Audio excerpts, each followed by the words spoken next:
Calcium اس میں عمومی طور پہ نارمل ہوتا ہے، جو کہ دوسری طرف اگر ہم ملٹیپل مائلوما میں دیکھیں تو وہ عمومی طور پہ بڑھ جاتا ہے کریکٹڈ کیلشیم۔ اس میں شروع کی فیز کے اندر ضروری نہیں انیمیا ہو، یعنی خون کی کمی ضروری نہیں ہو، لیکن ایڈوانس سٹیجز میں جب گردہ خراب ہو جاتا ہے تو انیمیا بھی ہو سکتا ہے۔ اس کے بعد پھر اس کے لیے خاص کچھ ٹیسٹ کروانے کی بات آ جاتی ہے، اور وہ ٹیسٹ کون سے ہیں جن کو ہم کہتے ہیں سیرم پروٹین الیکٹروفریسس، پھر فری لائٹ چین انالیسس جو تھرڈ ورلڈ کنٹریز ہے کہ پاکستان، بنگلہ دیش، انڈیا میں پہلے موجود نہیں تھے لیکن وہ اب موجود ہیں، پھر سیرم امیونو فکسیشن کی جاتی ہے۔ اس کے علاوہ 24 گھنٹے کے یورین کا بھی ایک ٹیسٹ بعض اوقات کرتے ہیں، جو عمومی طور پہ ہم نہیں کرتے کیونکہ 24 گھنٹے اکٹھا کرنا اور بلڈ کے ٹیسٹوں کی ییلڈ اچھی ہے، تشخیص میں ان کا رول زیادہ اچھا ہے، تو زیادہ تر وہ کیے جاتے ہیں۔ تو یہ سیرم پروٹین الیکٹروفریسس کے ٹیسٹ کے اندر وہ بتاتے ہیں کہ باقی پروٹینز تو نہیں، لیکن ایک پروٹین ہے جو بہت زیادہ ہو گئی اور اس کا گراف بھی بنا ہوتا ہے جس میں وہ پروٹین زیادہ نظر بھی آ جاتی ہیں۔ تو وہ پروٹین باقی پروٹینز کا بھی مال اور اس کا را مٹیریل لے کے وہی خاص پروٹین بنتی ہے، اس کی وجہ سے پورا کا پورا نظام مدافعت وہ مفلوج ہو کے رہ جاتا ہے، اور وہ پروٹین اتنی زیادہ ہوتی ہے کہ وہ جسم میں جگہ جگہ جگہ بیٹھنا شروع ہو جاتی ہے، اور اس سے ظاہر ہے کہ جب وہ راستے میں کہیں پہ بیٹھے گی، کسی عضو میں بیٹھے گی تو اسے خرابی کا باعث کرتی ہے، اور اسی طرح جب وہ گردے میں بیٹھتی ہے تو گردے کا فیلئر ہونا شروع ہو جاتا۔ اس مرض میں ساتھ ساتھ جس چیز کا ہم نے خیال رکھنا ہے کہ اس مرض میں بعض کا دل کے پرابلم بھی آ جاتے ہیں، کیونکہ یہ مرض AL امائڈوسس کی صورت میں دل میں اندر بیٹھ جاتا ہے، تو وہ دل کے اندر جو بیٹھنے والا معاملہ ہے وہ ڈینجرس ہے، اس کے لیے اینٹی پرو BNP کا ٹیسٹ اور ہم کئی دفعہ ٹروپائی کا ٹیسٹ بھی کرواتے ہیں۔ پھر بعض کا اس مرض کے اندر C3 کے لیولز ایک کمپلیمنٹ کی چیز ہوتی ہے جو لو ہو جاتے ہیں، تو C3 C4 کا ٹیسٹ کروایا جاتا ہے۔ C3 نیفریٹک فیکٹر بھی بعض کا اس میں کرنا پڑتا ہے، کیونکہ بعض لوگوں کے اندر جسے ہم C3GN جس کے اوپر انشاءاللہ میں ویڈیو بناؤں گا، اس کے پیچھے بھی یہ والا مرض چھپا ہوتا۔ اور پھر کڈنی کی بائیوپسی اس میں بنیادی حیثیت رکھتی ہے۔ کڈنی کی بائیوپسی کے اندر کچھ خاص چیزیں دیکھنی ہوتی ہیں جو کئی دفعہ پاکستان میں ہوتی ہیں، اور کئی دفعہ پاکستان میں وہ ہمارے ہاتھ بن جاتے ہیں کہ کچھ مٹیریل ہمارے پاس نہیں موجود ہوتا، اور یہ حال کئی تھرڈ ورلڈ کنٹریز کے اندر ہے، لیکن پھر بھی ہمیں کچھ نہ کچھ آئیڈیا اس کے اندر مل جاتا۔ یہ انویسٹیگیشن جب ہو جائیں اور یہ مرض اس کی تشخیص ہو جائے تو پھر بھی نیفرولوجسٹ اور ہیماٹولوجسٹ کے درمیان میں ایک بحث کا سلسلہ شروع ہو جاتا ہے عمومی طور پہ، کیونکہ وہ ملٹیپل مائلوما یا کینسر نہیں ہے یہ والا مرض، وہ کینسر کو ڈیل کرنے کے عادی ہوتے ہیں، لیکن دوائی تقریباً وہ والی ہوتی ہے جو اسی مرض کے لیے استعمال کرنی ہوتی ہے، تو ہمیں ان کے پاس ریفر کرنا پڑتا ہے۔ لیکن اس میں اکثر ڈفرینس آف اوپینین یہ آ جاتا ہے کہ وہ کہتے ہیں کہ بھئی یہ ملٹیپل مائلوما نہیں، یہ اس قد کی بیماری نہیں، تو اس کو یہ دوائی دینے کی ضرورت نہیں، کیونکہ ان کی مطابق یہ کینسر نہیں ہے۔ ہماری اس میں توجہ یہ ہوتی ہے کہ کینسر نہ صحیح لیکن گردے تو فیل ہو رہے ہیں، تو اس کولون کو یا اس بی سیل کو یا اس پلازما سیل کو ناک آؤٹ کرنا پڑے گا، اسے ختم کرنا پڑے گا، ورنہ یہ معاملہ جو ان سے یہ خطرناک حد تک گردے کو خراب کر سکتا ہے۔ عمومی طور پہ یہ بحث کسی نہ کسی منطقی انجام تک پہنچ جاتی ہے، لیکن بعض کا پھر بھی یہ پرابلم رہتی ہے، اور یہ بحث کا ذکر میں عام لوگوں سے اس لیے کر رہا ہوں کہ میں نے لوگوں کو کنفیوز ہوتے دیکھا ہے کہ ڈاکٹر صاحب آپ یہ کہہ رہے ہیں، ہیماٹولوجسٹ کہتا ہے کہ یہ نہیں ہے، تو وہ ایک حقیقت ہے، اور یہ کیونکہ ابھی 8 سال پہلے تو یہ ڈسکور ہوئی ہے مسئلہ، تو اس کے ٹوٹل ایکسیپٹنس پوری دنیا میں آنے میں ابھی سے کچھ وقت لگے گا، لیکن آپ اپنے نیفرولوجسٹ اور اپنے ہیماٹولوجسٹ کے ساتھ ان ٹچ رہیں تو اس کا علاج ہونا شروع ہو چکا ہے، اور اس کا علاج اگر پراپر ہو جائے تو عمومی طور پہ اس کے بڑے اچھے رزلٹس ہوتے ہیں۔ گردے کے اندر جو امراض اس کے ساتھ آ سکتے ہیں، اگر کوئی اس کا نام جاننا چاہے تو وہ ہم اسے لائٹ چین ڈیپوزیشن ڈیزیز کہتے ہیں، ہیوی چین ڈیپوزیشن ڈیزیز کہتے ہیں، light and heavy chain monoclonal immunoglobulin deposit disease کہتے ہیں، پھر ایک PGNMID کے نام سے بھی ڈیزیز ہے، C3 نیفرائٹس، بے شمار نام ہے، میں ان کی اور ڈیٹیل میں نہیں جانا چاہوں گا۔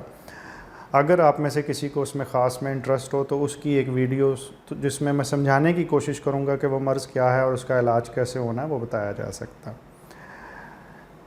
اس ویڈیو کا لب لباب یہ ہے کہ یہ مرض قابل علاج ہے. اس کے لیے اگر کنفیوژن ہو اور دو ڈاکٹروں میں بحث ہو تشخیص کے لحاظ سے تو پریشان نہ ہو. وہ دونوں ہی آپ کے بھلے کے لیے سمجھنا چاہ رہے ہیں کہ آپ کو کون سی دوائی سوٹ کرے گی. اور بورٹیزومیب نام سے ایک ایسی دوائی موجود ہے جو گردے کے مرض کے اندر بھی دی جائے تو اس سے پھر بہتری ہو سکتی ہے. لیکن اگر آپ کو اعصابی کمزوری ہے، پیروں میں جلن ہوتی ہے، تو اس صورت میں اس دوائی سے بعض کا اجتناب کرنا پڑتا ہے. میں امید کرتا ہوں کہ جن لوگوں کو خدا نخواستہ اس مرض میں مبتلا انہوں نے دیکھا یا ان کی فیملی میں کسی اور کو تھا اور یہ ویڈیو دیکھ رہے ہیں ان کے کچھ سوالوں کا جواب اس سے مل گیا ہوگا. اللہ تعالیٰ آپ کو صحت دے اور ایک مکمل زندگی عطا کرے اور دوسروں کی زندگی مکمل کرنے کا شرف عطا کرے. شکریہ.